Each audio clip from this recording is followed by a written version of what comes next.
A day in the life ng isang binata na gustong magkaroon ng malaking lettuce farm dito sa amin sa Bicol. Sa simula ng umaga kailangan nating magpainit dahil ngayong araw mag-harvest tayo at magdi-deliver ng ating mga tanim na lettuce. Pagsapit ng umaga tamang exercise lang aking ginagawa gamit ang pull-up bar. Kung gusto nyo rin bumili ng pull-up bar ilalagay ko na lang ang link sa comment section. Pagkatapos naman yan gumawa ako ng sandwich para sa aking umagahan. Usually hindi talaga ako makain ng umagahan dahil nakita ko sa internet na maganda raw sa katawan yung fasting. Kaso nga lang sa tingin ko aabutin tayo ng tanghali bago ma-deliver ang lahat ng lettuce. Kaya minabuti ko nang kumain ng almusal. Mahirap na baka bigla tayong mawalan ng malay habang nagde-drive. Kaya ayan linamutak ko na yung sandwich. Pagkatapos naman yan naligo na ako para mag-prepare sa pagbabalot ng ating mga i-deliver na mga lettuce. Sa pagbabalot nga pala ng lettuce kailangan ng konting ingat at pagmamahal dahil habang pinapasok mo yung mga dahon ng lettuce sa plastic minsan hindi mo namamalaya na may gusto na pala siyang iba.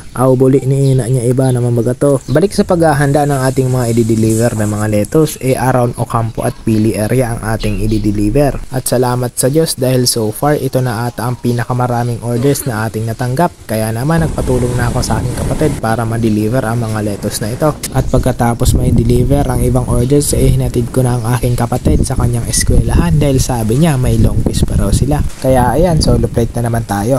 Tapos habang nag-aantay ako sa sentrong Ocampo nakita ko ang aking pamangkin na may kadate sa 7-Eleven.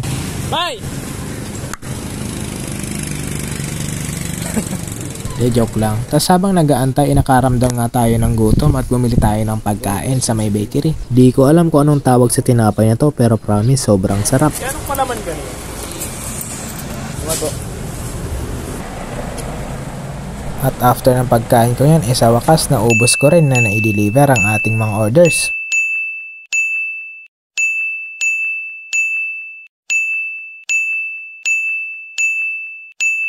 Maraming salamat po sa lahat ng nagtiwala at nag-order sa uulitin po.